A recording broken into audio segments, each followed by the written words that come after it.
사람들이 일요일이면 교회를 갑니다. 오늘도 얼마나 많은 사람들이 교회를 갔겠습니까? 더 열심인 사람들은요, 새벽 기도회, 수요 예배, 금요 기도회, 또 뭐 화요 모임, 목요 모임, 찬양 집회도 갑니다. 이렇게 교회 생활하는 사람들의 바램은 무엇일까요? 그들은 왜 그렇게 열심히 교회를 다니고 있을까요? 우리의 바램과 하나님의 바램, 우리의 뜻과 하나님의 뜻이 다르지는 않을까요, 혹시? 하나님은요, 아시리아에 의해서 멸망한 북이스라엘과 또 앞으로 바벨론에 의해서 멸망하게 될 남유다 백성들에게 심판과 경고를 하시면서 또한 예수 그리스도를 통한 회복과 번영에 대해서도 예언해 주십니다. 앞으로 무슨 일이 일어날지 모르는 이 어리석은 백성들에게 미래에 일어날 일들을 말씀해 주시지만 백성들은 예언을 무시하고 또 자기 하고 싶은 대로만 살아갑니다. 그리고 하나님의 심판을 경고하는 예언자들을 핍박하고 죽이기까지 합니다. 하나님을 믿는다고 하는 사람들이. 자, 이런 모습은요, 오늘날 교회도 마찬가지인 것 같습니다. 죄를 지적하고 불순종과 타락의 길로 가는 교인들에게 하나님의 경고를 전하면 듣기 싫어합니다. 예수님께서 말씀하신 십자가의 길, 제자의 삶을 살라라고 말하면 부담을 갖거나 거부감을 드러냅니다. 인상을 찌푸립니다. 편하게 교회 다니고 싶은 거예요, 그냥. 그러니까 자기네 삶에 깊이 개입하지 말고 그냥 부담 주지 말라는 겁니다. 목사님, 제가 다 알아서 합니다. 부담 주면, 자꾸 그렇게 부담 주면 교회 떠납니다. 여러분, 정말 알아서 잘 하고 계십니까? 그러다 여러분 이스라엘 백성들처럼 매 맞는 것 아닙니까? 맞아도 왜 맞는지 모르는 사람들, 오히려 하나님을 원망하는 사람들, 우리의 모습은 어떻습니까? 그래서 이사야 선지자를 통해서 55장 8절에 보면 이렇게 말씀하시죠. 나의 생각은 너희의 생각과 다르며 너희의 길은 나의 길과 다르다. 누가 말씀하셨어요? 주님께서 하신 말씀이다. 여러분, 우리가 바라는 길과 하나님께서 바라시는 길이 다를 수 있습니다. 우리의 생각과 계획, 하나님의 생각이 다를 수 있습니다. 그러니 우리가 할 일이 무엇입니까? 하나님의 뜻을 구하는 것입니다. 하나님께로 돌아가는 것입니다. 하나님을 찾는 것입니다. 그래서 하나님은 이와 같이 말씀하시는 거예요. 이사야서 55장 6절부터 7절 말씀 다 같이 큰 소리로 시작. 너희는 만날 수 있을 때에 주님을 찾아라. 너희는 가까이 계실 때에 주님을 불러라. 악한 자는 그 길을 버리고 불의한 자는 그 생각을 버리고 주님께 돌아오너라. 주님께서 그에게 긍휼을 베푸실 것이다. 우리의 하나님께로 돌아오너라. 주님께서 너그럽게 용서하여 주실. 아멘. 여러분, 하나님을 만날 수 있을 때에 우리는 찾아야 됩니다. 여러분, 조금이라도 더 가까이 계실 때 우리는 예수님 불러야 됩니다. 여러분, 아무리 불러도 아무리 찾아도 찾을 수 없고 아무리 불러도 듣지 않으실 때가 온다라는 거예요. 아니, 찾을 기회를 영영 빼앗길 수도 있습니다.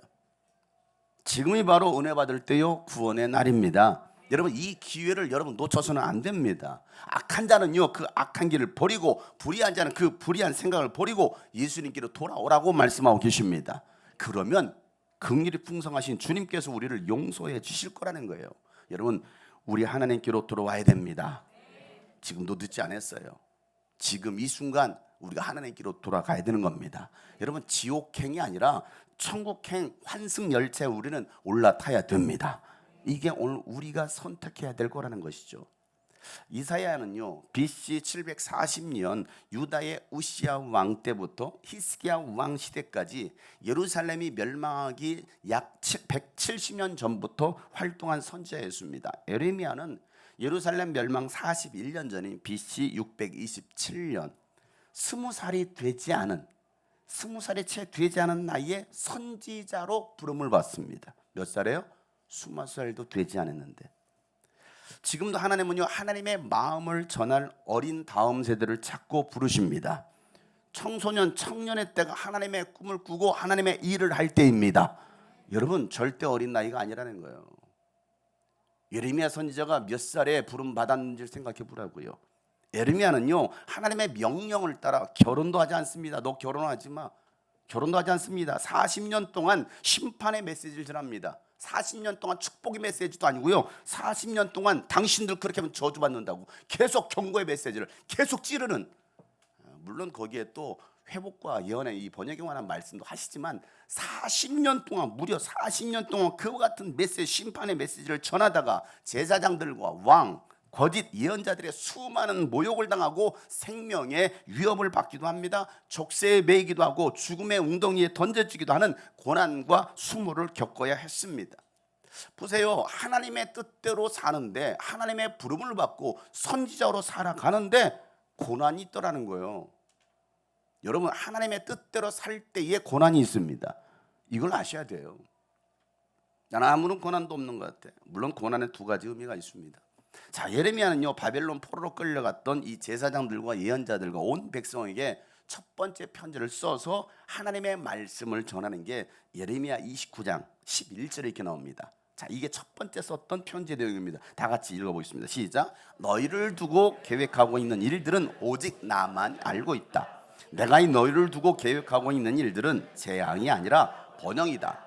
너희에게 미래에 대한 희망을 주려는 것이다. 나 주의 아멘. 여러분, 유다 백성들이 처한 상황은 지금 바벨론 전쟁 포로입니다.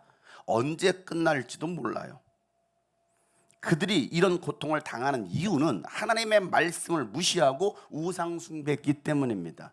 하나님을 사랑하지 않고 세상을 더 사랑했기 때문입니다. 하나님께서 보내신 예언자들의 말을 듣지 않고 거짓 예언자들의 그 달콤한 말과 그들의 꿈을 따랐습니다. 하나님은 그들에게 꿈도 말씀도 주신 적이 없는데 잠시 잠깐의 쾌락과 자기 만족과 행복이라 여겼던 것들을 위해서 하나님을 멀리 선택한 결과가 바벨론 70년 포로 생활이었습니다. 그 결과 70년 포로 생활. 그때 몰랐죠. 그렇게 될 줄. 여러분, 우리 가운데는요 70년 포로 생활로 들어가려고 준비하는 사람도 있을 것이고 이미 이 포로 생활 가운데 있는 사람이 있을 겁니다. 여러분, 어떻게 됩니까? 다시 하나님을 찾아야 됩니다. 다시 부르짖어야 됩니다. 돌이키면 하나님께서 회복시켜 주십니다. 그래서 12절부터 14절에 너희가 나를 부르고 나에게 와서 기도하면 내가 너희의 호소를 뭐 하겠다라는 거예요. 들어주겠다. 너희가 나를 찾으면 뭐 할 것이고 나를 만날 것이고 너희가 온전한 마음으로 나를 찾기만 하면 내가 너희를 만나 주겠다. 나 주의 말이다. 다 같이 시작. 내가 너희를 포로 생활에서 돌아오게 하겠다.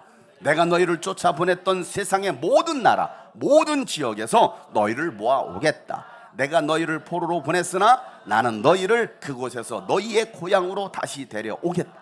아멘. 아멘. 그들을 포로로 보내신 분이 누구예요? 하나님이시라는 거예요. 왜 그렇습니까? 왜 이런 결과가 일어났습니까? 하나님을 떠난 거예요. 멀리한 겁니다. 우리는 지금 무엇을 위해서 어떻게 살아가고 있을까요? 우리의 삶의 이유와 목적이 무엇입니까? 무엇 때문에 돈 벌고, 무엇 때문에 공부하고, 무엇 때문에 여러분 자식들을 가르치고, 무엇 때문에 여러분 교회를 다닙니까? 그리고 그 무엇이라는 그 목적을 여러분 얼마나 달성하셨나요? 누군가는요 돈 때문에 망하고요, 누군가는요 돈으로 영혼을 살립니다. 어떤 사람이 될 것이냐는 거예요. 내가 지금 겪고 있는 이 인생의 문제들이 혹 하나님을 멀리 떠나서 받는 것이거나 나의 잘못된 인격과 죄성으로 인하여 겪는 고통이라면 당하지 말아야 될 고통입니다. 오늘 베드로가 이렇게 말하는 거예요. 4장 15절에 다 같이 읽어보겠습니다. 시작. 여러분 가운데 아무도 살인자나 도둑이나 악을 행하는 자나 남의 일을 간섭하는 자로서 고난을 당하는 일이 없도록. 아멘. 그런 식으로 고난당하지 말라는 겁니다. 죄로 인한 고난이 아니라 예수님을 믿는 신앙을 지키기 위해서 하나님의 말씀대로 살기 위해서 고난을 자처하는 사람들도 있는데 당신들은 무엇 때문에 고난을 받고 있습니까? 오늘 베드로가 이 얘기하는 것이죠. 성경에서는요 정말 자체에서 고난받는 사람들을 뭐라고 말하고 있느냐? 고특여사. 따라보세요. 고특여사. 어떤 여사요? 고특여사. 고난을 특권으로 여기는 사람들, 이게 고특여사예요. 자, 빌립보서 1장 29절 말씀 다 같이 읽어보겠습니다. 시작.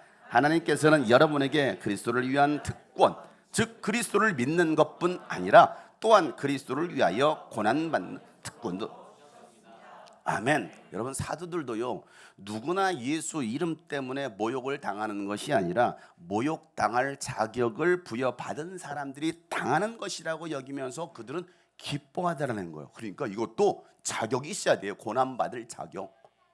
자, 사도행전 5장 41절 말씀입니다. 다 같이 읽어보겠어요. 시작. 사도들은 예수의 이름 때문에 모욕을 당할 수 있는 자격을 얻게 된 것을 기뻐하면서 공의에서 물러나왔다. 아멘. 히브리서 11장에서는요 세상이 감당할 수 없는 믿음의 사람들이라고 소개합니다. 히브리서 11장 35절 다 같이 시작. 믿음으로 여자들은 죽었다가 부활한 가족을 다시 맞아야 했습니다. 또 어떤 이들은 고문을 당하면서도 더 좋은 부활의 삶을 얻고자 하여 구태여 놓여나기를 바라지 않았습니다. 또 어떤 이들은 조롱을 받기도 하고 채찍으로 맞기도 하고 심지어는 결박을 당하기도 하고 감옥에 갇히기까지 하면서 시련을 겪었습니다. 또 그들은 돌로 맞기도 하고 톱질을 당하기도 하고 칼에 맞아 죽기도 하였습니다. 그들은 궁핍을 당하며 고난을 겪으며 학대를 받으면서 양과 염소의 가죽을 입고 떠돌았습니다. 세상은 이런 사람들을 받아들일 만한 곳이 못 되었습니다. 그래서 그들은 광야와 산과 동굴과 땅굴을 헤매며 다녔습니다. 아멘. 뭐하기 위해서요? 믿음을 지키기 위해서, 신앙 지키기 위해서. 이렇게까지 하고 있지 않잖아요? 여러분 신앙을 지키기 위해서 여러분 어떻게 하고 있습니까? 여러분 진짜 믿음 생활은요 결코 쉽지 않습니다. 교회 쉽게 다니십니까? 가짜입니다. 진짜 신앙생활은요 절대 쉽지 않아요. 이들은요 고난을 초월한 사람들입니다. 예수를 믿는 것 때문에 고난이 찾아와도 호들갑 떨지 않았습니다. 시련은 내 믿음을 검증할 수 있는 기회이기 때문에 그들은 결코 당황하지 않더라는 거예요. 자, 오늘 12절 말씀이죠. 사랑하는 여러분, 여러분을 시험하려고 시련의 불길이 여러분 가운데 일어나더라도 시작. 무슨 이상한 일이나 생긴 것처럼 놀라지 마. 아멘. 호들갑 떨지 말라는 거예요. 옆에 사람 호들갑 떨지 맙시다. 호들갑 떨지 마세요.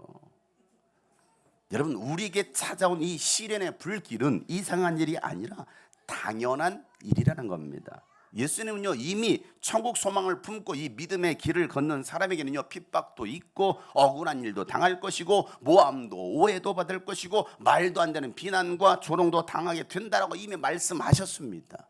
예수님 때문에 당하는 나의 인격을 모독하고 또 명예를 훼손하고 사실이 아닌 말들로 소문을 퍼뜨려서 사람들을 선동해서 나를 궁지에 몰아넣으려고 해도 낙심하지 말고 오히려 기뻐하라고 말씀하시는 거예요. 왜? 하늘에서 받을 상이 크기 때문이라는 겁니다.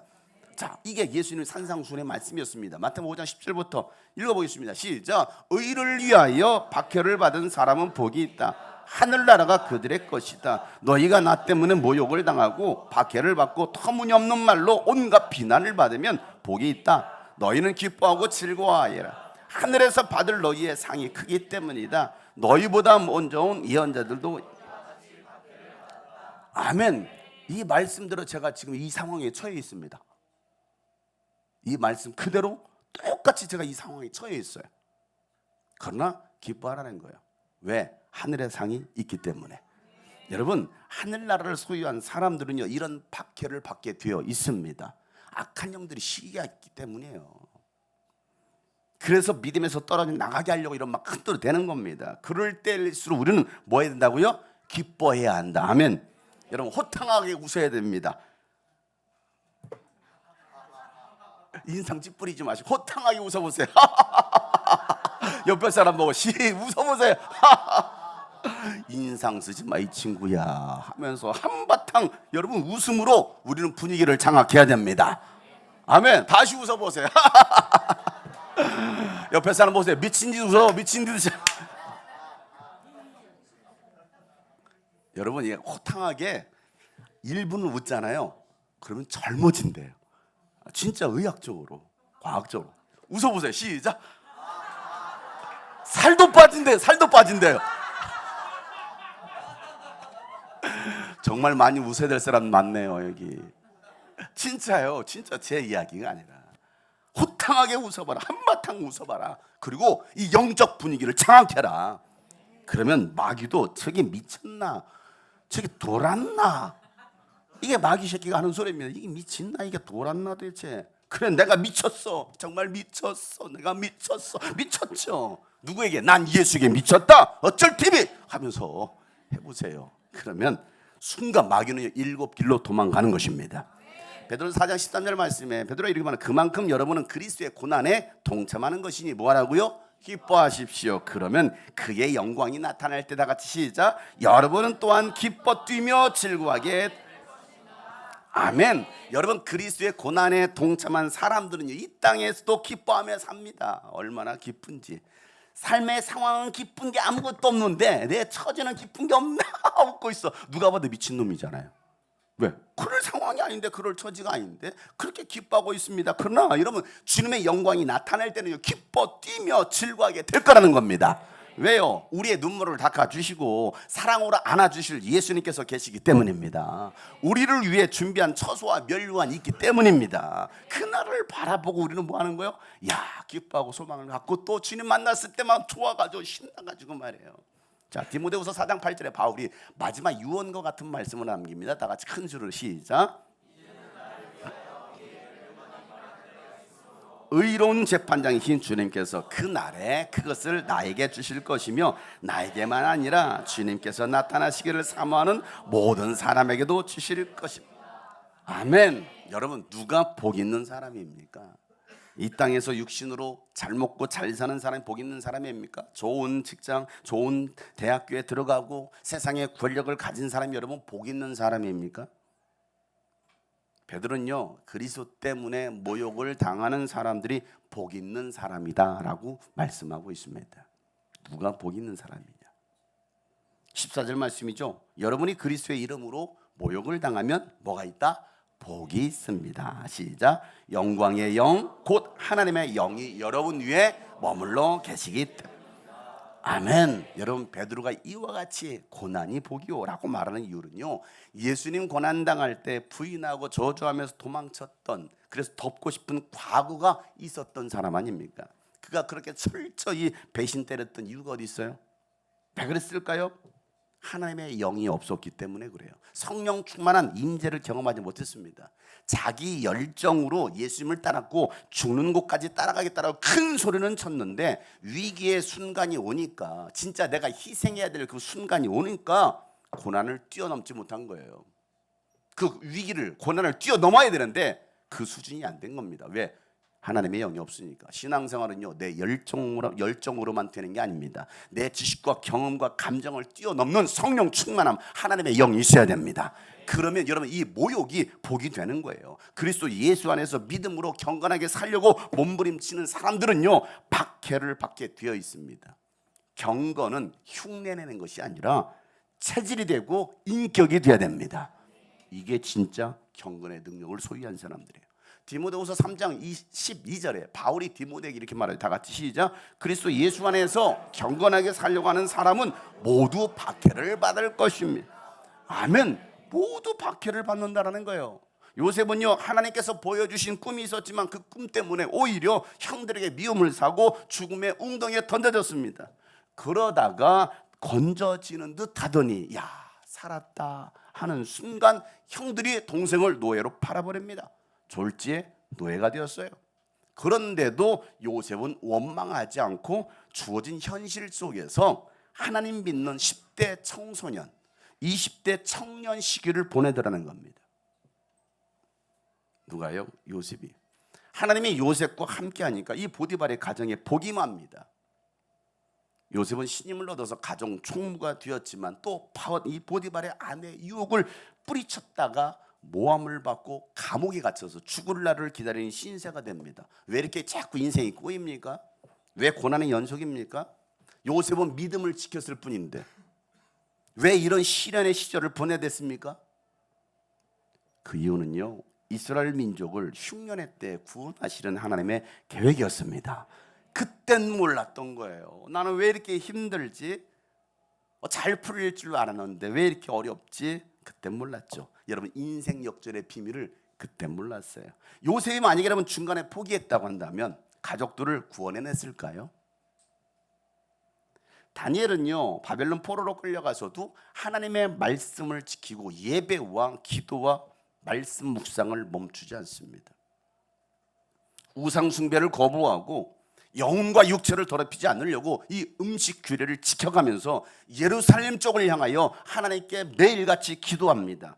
그런데 그에게 돌아온 것은 무엇입니까? 사자굴에 던져지는 거였어요. 아니, 난 그렇게 정말 열심히 신앙생활 했는데, 예배생활 했는데, 기도생활 했는데, 목숨 걸었는데 나는 오히려 사자굴에 던져지네.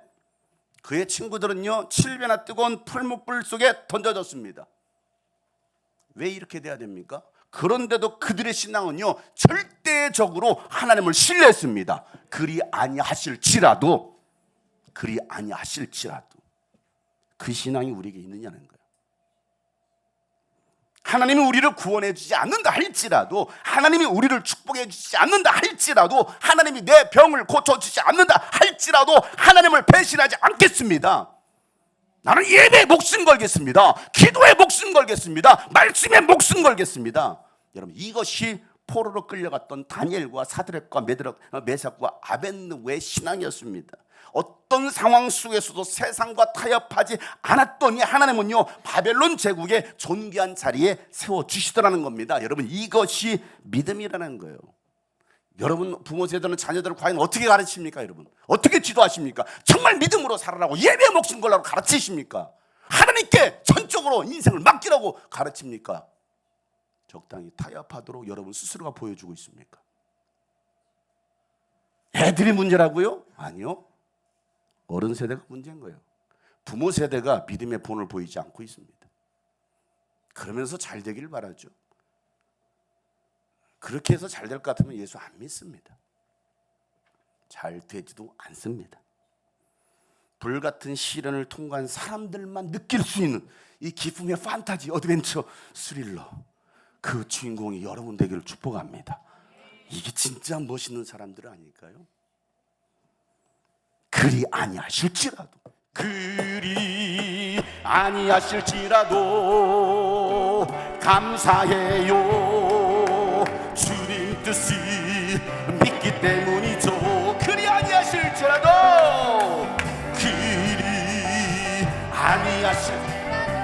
찬양합니다. 찬양해요.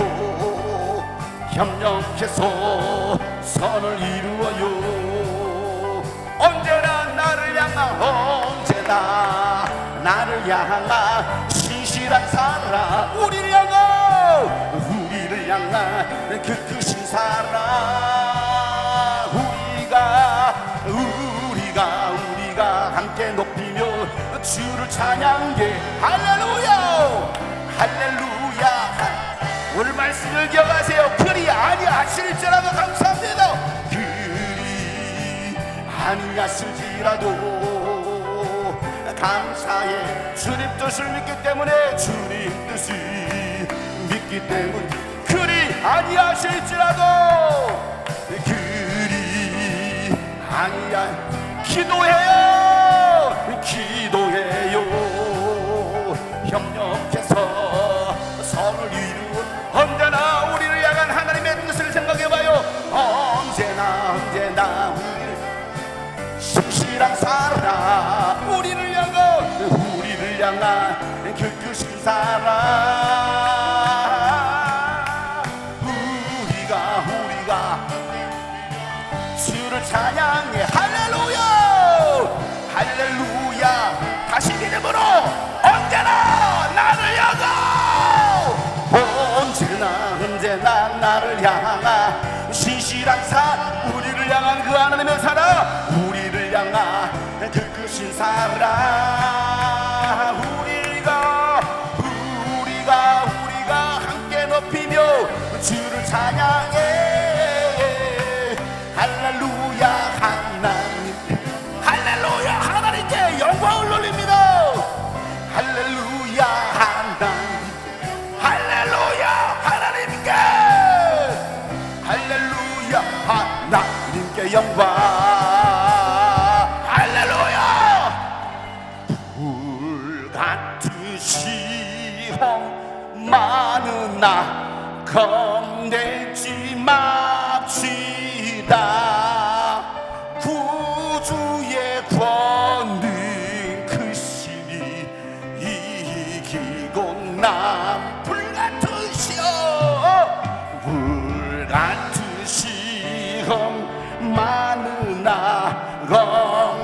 잊지 맙시다.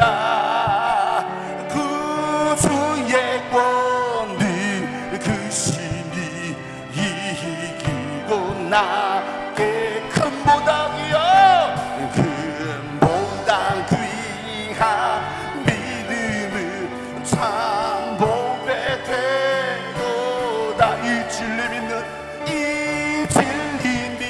믿는 사람들 다 복을 받네. 살같이 빠른 광음을 살같이 빠른 광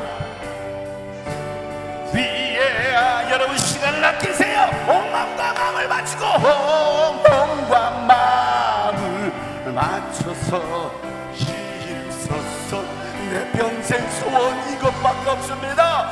내 평생 소원 이것뿐 주의 일 하다가 이 세상 이별하는 날 예수 앞에가 꿈같이 헛된 꿈같이 헛된 세상 일 취할 건 무엇냐. 이 수고 암만하여도 헛된 것뿐일세. 이 수고 암만하여도 헛된 것뿐. 이 수고 암만하여도 이 수고 암만하여도 헛된 것뿐일세. 할렐루야. 우리 평생 소원 무엇이냐고요? 내 평생 소원 무엇인가? 엘리야는 하늘에서 불을 내리고 비도 내렸습니다. 그런데 이세벨이 죽인다라는 그 위협에 도망자가 되어서 깊은 광야로 나가서 로뎀나무 아래서 죽기를 구하는 초월한 인생이 됩니다.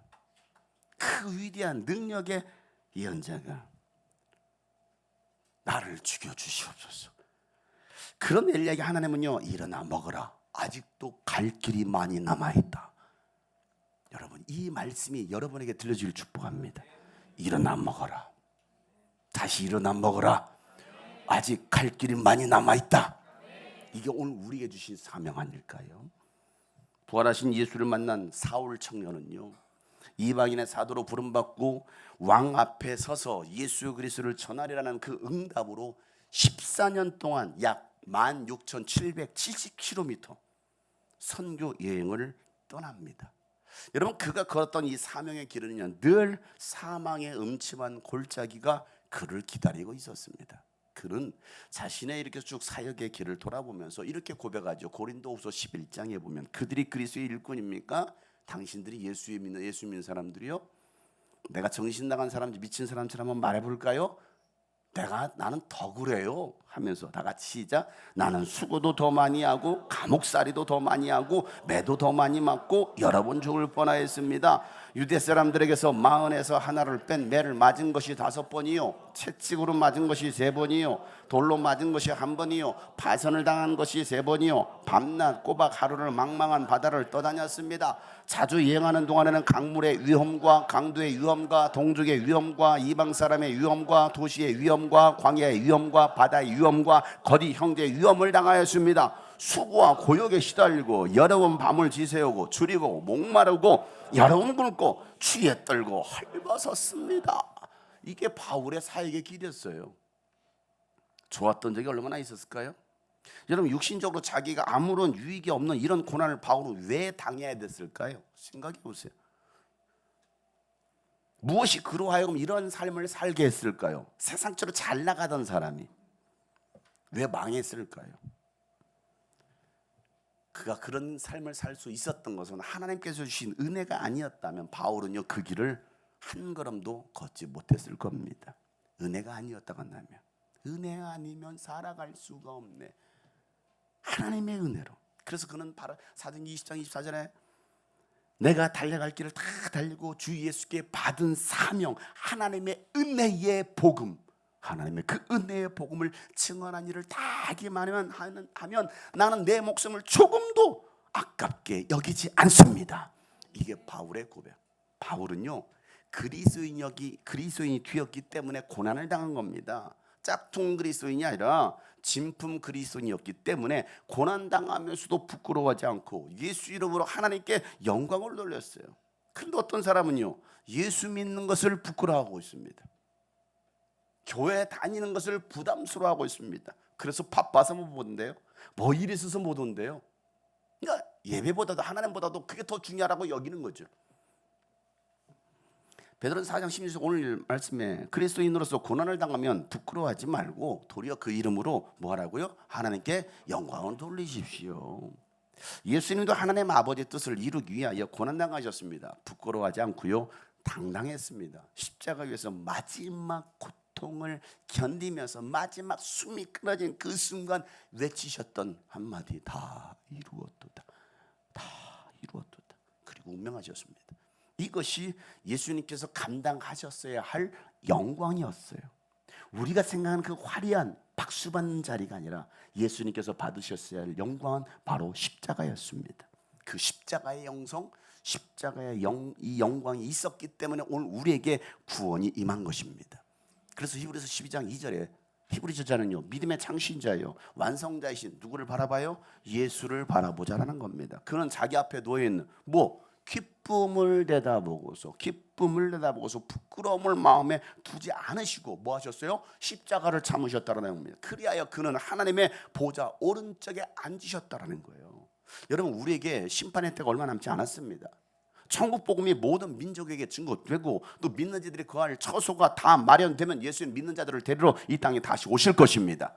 그날이 반드시 올 건데 그날에 웃는 자가 있을 것이고 슬피 울며 이를 갈 자가 있을 거라는 겁니다. 내가 왜 그때 진작 깨닫지 못하고 내가 그렇게 열심히 하지 못했을까? 울며 회개하며 이를 갈 자들. 오늘 17절에 베드로는 하나님의 집에서부터 심판을 시작할 때가 되었기 때문이다. 심판이 우리에게서 먼저 시작되면 하나님의 복음에 순종하지 않는 자들의 마지막은 어떻게 했느냐? 라고 베드로가 얘기해줘. 여러분, 누가 슬피 울며 이를 갈 자입니까? 가난했던 사람이요? 이 땅에 사는 동안 병들었던 사람이요? 아니요. 하나님의 복음에 순종하지 않는 자들입니다. 그들의 마지막은요, 이 땅에서의 고통과는 비교할 수 없는 이 지옥 유황불의 영원한 고통밖에 없습니다. 오죽하면 예수님께서 다리 하나를 잘라버리고 눈 하나를 뽑아버리고 한 손을 잘라서라도 지옥만큼은 가지 말라고 했을까요? 그렇게 가지 말라는데 그 지옥 불구덩이로 들어가려고 하는 사람들이 교회 안에 있더라는 거예요. 마가복음 9장 48절 49절 43절부터 보면 내 손이 너를 죄짓게 하거든 그것을 찍어버려라. 네가 두 손을 가지고 지옥 그 꺼지지 않는 불 속에 들어가는 것보다 차라리 한 손을 잃은 채 생명에 들어가는 것이 낫다. 내 발이 너를 죄짓게 하거든 그것을 찍어버려라. 네가 두 발을 가지고 지옥에 들어가는 것보다 차라리 한 발을 잃었으나 생명에 들어가는 것이 낫다. 또 다 같이 시작. 또 내 눈이 너를 죄짓게 하거든 그것을 빼어 버려라. 네가 두 눈을 가지고 지옥에 들어가는 차라리 한 눈으로 하나님의 나라에 들어가는 것이 낫다. 지옥에서는 그들을 파먹는 구더기들도 죽지 않고 불도 꺼.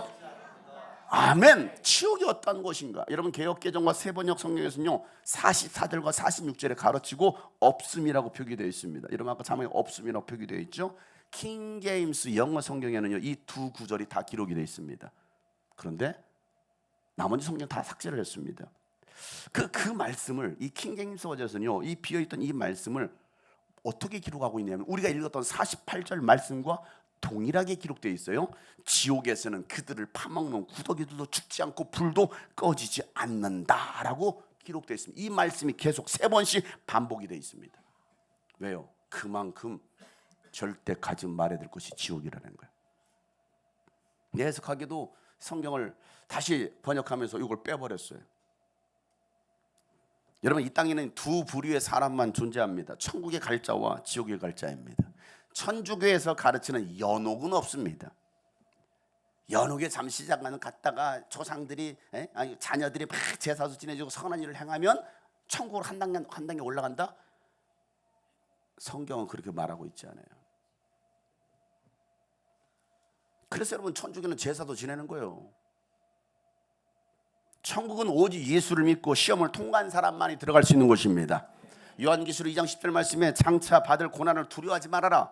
보아라, 마귀가 너를 시험하에 넘어뜨리려고 너희 가운데 몇 사람을 감옥에다 집어 넣으려고 한다. 너희는 열흘 동안 환난을 당할 것이다. 그러나 뭐하라고요? 죽도록 충성하여라. 그리하면 내가 생명의 멸관을 너에게 주겠다.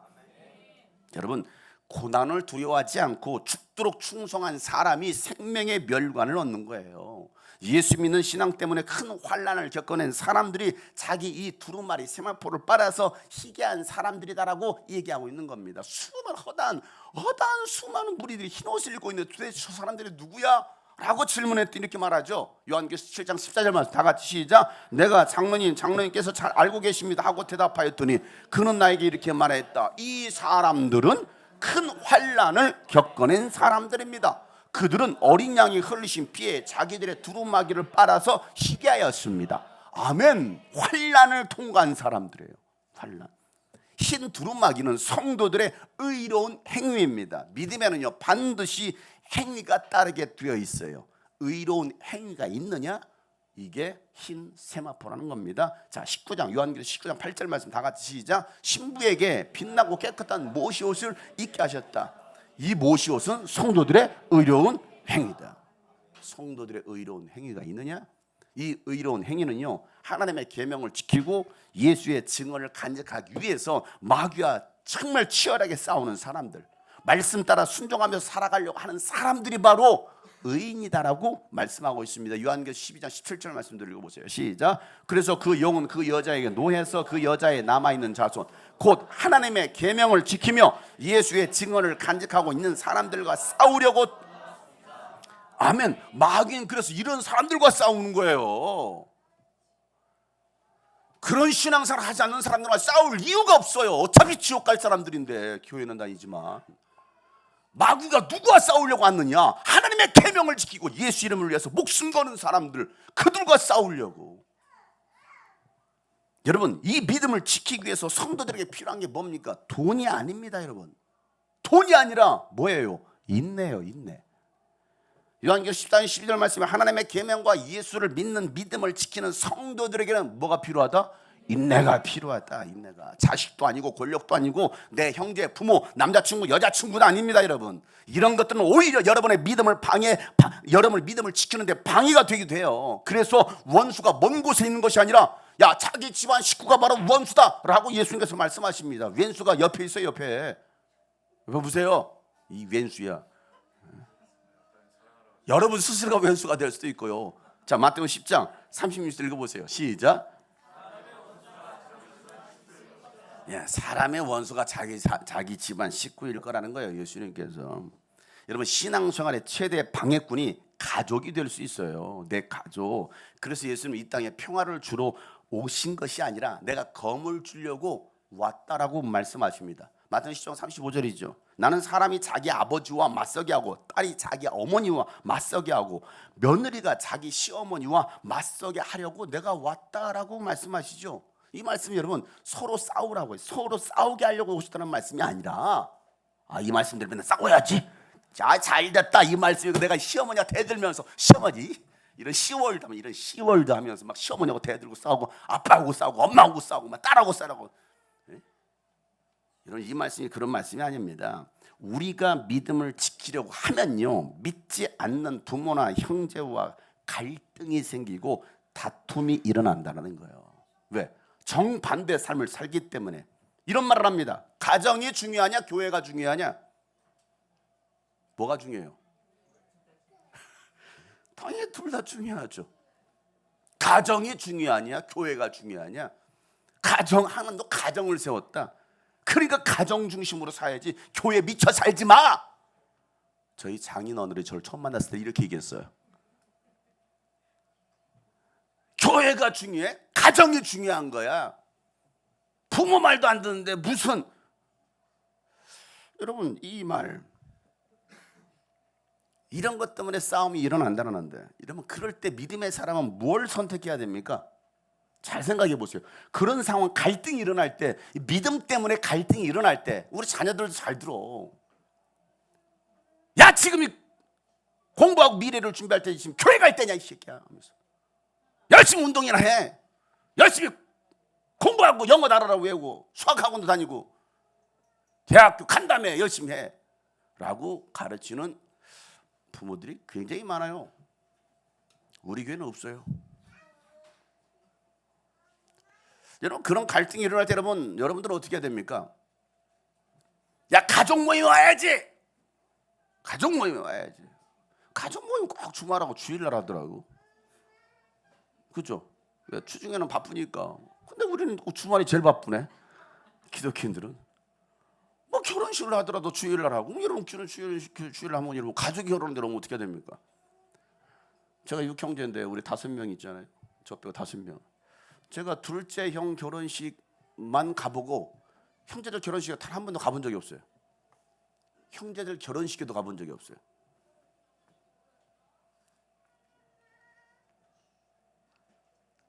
요거도 먹어야 되는 거 아니에요? 이 정도면 미친놈 아니야? 미쳤다는 소리 굉장히 많이 들었죠. 학생 때 예수를 알고 나니까. 왜? 뭐가 더 중요한지를 아니까.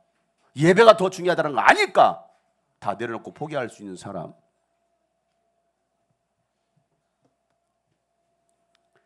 우리는 이 믿음의 사람들은 과연 무엇을 선택하며 살아야 되느냐는 거예요. 어떤 분은요, 믿음 없는 남편을 구원하기 위해서 내가 조금 물러나겠다라는 겁니다. 그래서 남편 비율을 맞춰주겠대요. 내 믿음을 고집하면 이 부모와 갈등이 심해지니까 부모 공경하라는 그 말씀대로 가정생활에 더 집중하겠다라고 말합니다. 주님이 꿈꾸신 교회만 아니면 다 된다고 하니까 다른 교회를 다니겠다라고 말합니다. 여러분 다 맞는 말 같지만 아닙니다. 하나님은요 세상과 타협하지 말라라고 말씀하십니다. 좌로나 우로나 치우치지 말라라고 말씀하십니다. 부모와 자녀를 더 사랑하는 것은 예수님보다 더 사랑하는 것은 우상 숭배다라고 말씀하십니다. 원수가 되더라도 믿음을 지키라는 거예요. 여러분 원수가 되더라도 원수가 집안에 있어 원수가 되더라도 네 믿음을 지켜. 여러분 다시 역으로 그렇게 진짜 하면 원수가 될까요? 내 부모와 내 형제와 가족과 원수가 될까요? 저 새끼 원수가 될까요? 세월이 흘러 지금 지나고 나니까요 가장 중요한 때 저를 찾더라고요. 그리고 저를 자랑하더라고요. 역시 야 네가 하면서 내가 끝까지 인내하고 믿음을 지켰을 때요 하나님은 반드시 역전시켜 주십니다. 그리고 내가 옳았다라는 것을 증명해 주시는 거예요. 그 순간은 몰라. 적당히 타협해 보세요. 되는 거 아무것도 없습니다. 전부 됩니까? 안 돼요. 되는 것 같아요? 안 됩니다. 요한계시록 3장 8절부터 9절 말씀 나는 네 행위를 안다. 보아라 내가 네 앞에 문을 하나 열어두었는데 아무도 그것을 닫을 수 없다라는 거예요. 여러분의 그 축복의 문을 아무도 닫을 자가 없습니다. 누구에게요? 내가 적은 힘은 적으나 내 말을 지키고 내 이름을 모른다고 하지 않은 사람들이라는 거예요. 보아라 내가 사탄의 무리에 속한 자들을 네 손에 맡기겠다. 그들은 스스로 유대 사람이라고 하지만 예수 믿는 사람이라고 하지만 사실은 그렇지 않고 거짓말하는 자들이라는 겁니다. 보아라 내가 그들이 와서 네 앞에 꿇어 엎드리게 할 것이고 내가 너를 사랑하였다는 것을 알게 할 것이다. 여러분 이게 얼마나 여러분 축복의 말씀입니까? 그래서 굴하지 않는 거예요. 무릎 꿇지 않는 거예요. 비굴하지 않는 거예요. 하나님은요 보상해 주시는 분이십니다. 우리의 믿음이 흔들리지만 않는다면 하나님은 반드시 우리의 기도를 들어 응답해 주십니다. 여러분 이 땅에서는요 100배로 오는 세상에서 영원한 생명을 받게 하여 주십니다. 이게 예수님의 말씀 아닙니까? 마태복음 10장 29절 30절 말씀 예수께서 말씀하시다 내가 진정으로 너에게 말한다. 나를 위하여 또 복음을 위하여 집이나 형제나 자매나 어머니나 아버지나 자녀나 논밭을 버린 사람은 버렸어. 버린 사람은 지금 이 세상에서는 박해도 받겠죠. 당연히 미친놈 아니야? 교회 이전한다고 헌금한다고 뭐 5천만 원 한다고 미쳤냐? 그 돈이면 집을 사겠다. 야. 그러지 않겠습니까? 박해를 받을 것이고 그러나 집과 형제와 자매와 어머니와 자녀 논밭을 이 땅에서 100배나 받을 거라는 거예요. 오는 세상에서는 영원한 생명을 받을 것이다. 이게 오늘 예수님이 하신 말씀 아닙니까? 세상 사람들은 물론 교회 안에서도 믿음 없는 사람들은요 이렇게 사는 것이 어리석어 보이는 거예요. 세상 사람뿐만이 아니라 교회 안에 다니는 사람들 가운데 믿음 없는 사람 얼마나 많습니까? 여러분 어제 했던 세계로 금남교에서 했던 20분 설교, 그걸 제가 짧게 해서 유튜브에 올렸습니다. 어떤 사람이 이렇게 댓글을 달았더라고요. 이러니까 교회가 망하지. 어떻게 듣느냐는 거예요. 이러니까 교회가 망하지. 믿음이 없으니까 어떤 역사도 기적도 일어나지 않는 거예요. 그러나 믿음이, 이 말씀이 믿어지면 하나님 여러분을 통해 놀라운 일들을 행하실 것입니다. 하나님 여러분의 복을 부어 주실 것입니다. 왜 이 말씀 믿지 않느냐는 거예요. 그 돈 몇 푼 때문에 말이에요. 그 몇 푼 아낀다고 하다가 수백 수천을 날리는 사람들 얼마나 많습니까? 얼마나 어리석어요. 그러니까 믿음 없는 사람들이 보면요, 이렇게 고난의 길을 걸어가고 이렇게 사랑을 헌신하는 사람들을 보면 어리석어 보이는 겁니다. 목숨 걸고 주일 성수하고 물질의 주인이 하나님이심을 인정하면서 감사와 사랑으로 11조뿐만 아니라 도에 지나칠 정도 헌금을 하고 헌신하는 것이 미친 짓으로 보이는 거예요. 어리석게 보이는 겁니다. 자기를 위해서는요, 아끼지 않고 빚까지 져가면서 사는 것이 마치 지혜롭고 나를 행복하게 하는 것처럼 생각하는 거예요. 하나님 말씀하시죠. 어리석은 자여, 오늘 밤 내 영혼을 도로 찾으리니 지금껏 네가 책망한 것이 다 누구의 것이 되겠느냐. 이 책망하셨던 예수님의 음성을 우리가 귀담아 들어야 됩니다. 천국은요, 쉽게 갈 수 있는 곳이 아닙니다. 의인도 겨우 구원을 받는다라는 거예요. 의인도 겨우 구원받는 거예요. 이게 천국이라는 거예요. 서울대 아무나 갈 수 없는 것처럼 천국도 이 땅에 사는 동안 믿음과 소망과 사랑으로 무장해서, 지난주 말씀처럼 무장을 하고 있잖아요. 무장해서 치열하게 영적 전쟁하여 살아낸 사람만이 들어갈 수 있는 곳이 바로 천국입니다. 오늘 베드로가 그 이야기 18절 말씀 다 같이 읽어보겠습니다. 시작. 의인도 겨우 구원을 받으면 경건하지 않은 자와 죄인은 어떻게 되겠습니까? 경건하지 않은 자, 경건하지 않은 자, 그 경건의 믿음을 지키지 않는 자들은 어떻게 하겠느냐는 거예요. 믿음을 지키기 위한 여러분 불같은 시련이 지금 당장은 견디기 힘들 정도로 고통스럽고 언제 끝날지 모르는 이 연단의 연속이지만 반드시 끝은 옵니다. 여러분 그날까지 선한 일을 하면서 내 영혼, 자기 영혼을 하나님께 맡긴다면 하나님께서 반드시 우리의 인생을 책임져 주십니다. 이게 약속의 말씀 아닙니까? 오늘 19절이죠. 다 같이 큰 소리로 결론 시작. 그러므로 하나님의 뜻을 따라 고난을 받는 사람은 선한 일을 하면서 자기의 영혼을 신실하신 아멘. 우리를 창조하신 하나님께 나를 맡길 때 나를 가장 잘 아시는 하나님께서 책임져 주시고 우리를 만들어 가십니다. 여러분 그러니 고난이 찾아왔을 때 호들갑 떨지 말길 바랍니다. 이상한 일이 아니라 이건 당연한 거예요. 당황하지 마시고. 여러분 순금, 이런 금값이 너무 많이 올랐어요. 골드바 저도 하나 주세요. 여러분 이 순금을 만들어내기 위해서는요, 이 불순물들을 다 제거해야 됩니다. 그리고 불로 가열합니다. 순금이 녹는 온도는요 1064.43도래요 1064.43도. 형체가 다 사라지고 녹아야 이 순금 괴가 되는 거예요. 도자기를 만드는 데는요 여러 과정이 있습니다. 먼저 도자기에 맞는 흙을 채취하고 채취한 흙을 정제하는 이 수비 과정을 마치고 나면요 이 수비된 흙을 바닥에 펴니다. 그리고 발로 흙을 막 밟아요. 그리고 반죽을 피는 이 과정, 연토의 과정을 거치게 됩니다. 그리고 도자기 모양으로 이제 만들죠. 이렇게 도자기로. 알죠? 옛날 사랑과 영혼 도자기 만들어요. 이걸 성형이라고 하고 다듬는 것을 정형이라고 합니다. 이 성형과 정형, 물론 여러분 성형이 필요한 분들이 좀 있어요. 여러분 성형과 정형의 이 과정을 마치고 뭘 하느냐면 초벌구이를 합니다. 삼겹살 구워 먹는 거 아니에요? 벌써 먹을 거 침수 꿀 것은 초벌구이를 합니다. 삼겹살도 초벌구이에서 먹죠. 자, 이때 초벌구이의 온도가 700에서 900도입니다. 900도. 이 초벌구이를 마치고 나면요 도자기 중에 깨지거나 모양이 비틀어진 것들이 있습니다. 그런 것들은 다 버립니다. 그리고 좋은 도자기만 골라내어서 유약을 바르는 시유 과정을 마친 다음에, 이게 마친 다음에 마지막 재벌구이를 합니다. 다시 구워요. 이때 온도가 1200도에서 1300도입니다. 자, 그 뜨거운 용광로를 견딘 도자기 중에 가장 좋은 백자와 청자를 왕에게 바쳤던 거예요. 그냥 도자기가 나오지 않습니다. 그 어마어마한 뜨거운 그 불시련을 통과한 도자기만이. no fame, no crown. 고통 없이는 왕관도 없습니다. No fame, no gain. 고통 없이는 얻는 것도 없습니다. No cross, no glory. 십자가 없이는 영광도 없습니다. 그럼 오늘 이 말씀처럼 호들갑 떨지 마라. 호들갑 떠는 인생이 아니라 믿음갑 인생이 되자.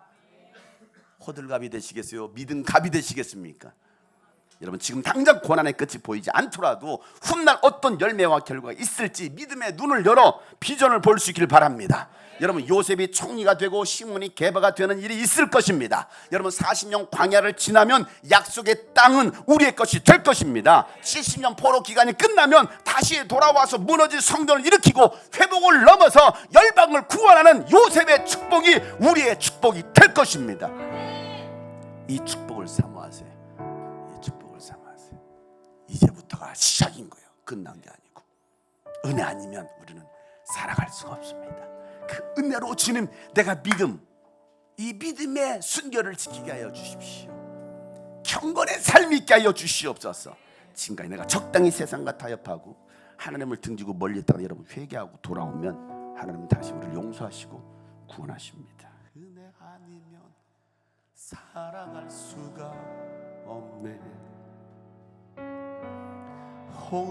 호흡마저도 다 주의 것이니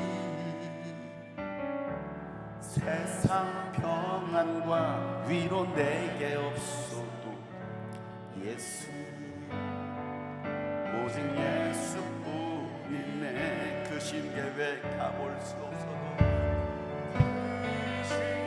계획 다 볼 수도 없고 작은 고난에 지쳐도 주께 묻기 나의 모든 삶 버티고 견디게 그 신계획 다 볼 수도 없고 그 신계획 다 볼 수도 없고 작은 고난에 지쳐도 주께 묻기 나의 모든 삶 버티고 견디게 하시네. 은혜 아니면 살아갈 수 은혜 아니면 살아갈 수 나의 모든 것 주님께 맡깁니다. 나의 모든 것 다 주께 맡기니 참된 평안과 위로 내게 주신 주 예수, 그 하나님의 은혜를 사모합시다. 주님께로 돌아갑니다. 하나님을 찾으라. 그 신계획, 그 신계획 다 볼 수도 없고 작은 고난에 지쳐도 주께 묻기 주께. 여러분, 고난을 두려워하지 마세요. 반드시 주님의 보상해 주신 하나님을 바라보세요. 주님께 두 손 높이 들고 그 신계획 다 볼 수 없어도 그 신계획 다 볼 수도 없고 작은 고난에 지쳐도 주께 묻기 주님, 내가 이 고난을 견디고 믿음을 끝까지 지키게 하여 주시옵소서. 믿음의 길을 걷게 하여 주시옵소서. 우리 주님 앞에 결단함을 위하여 통성으로 부르짖어 기도합니다. 주여, 하나님 아버지요, 하나님 아버지요, 세상과 타협하지 않게 하여 주옵소서. 신계획 다 볼 수도 없고 작은 고난에 지쳐도 주께 묻기 나의 모든 삶 버티고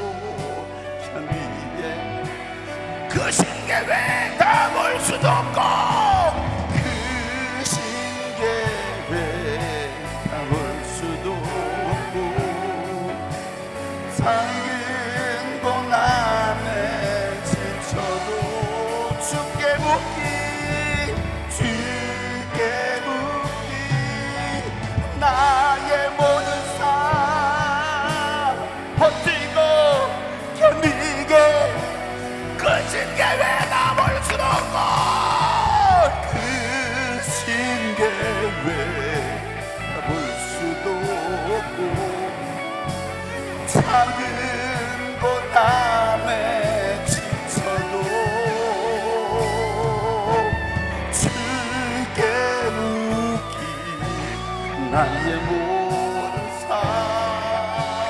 버티세요. 견디게 버티고 견디게 버티고 버티세요 여러분. 견디세요. 버티고 견디게 하시네. 은혜 아니면 살아갈 수가 없. 나의 모든 것 주님께 다시 맡깁니다. 나의 모든 것 다 주께만. 참된 평안과 위로 내게 주신 주 예수. 오직 예수 오직 예수.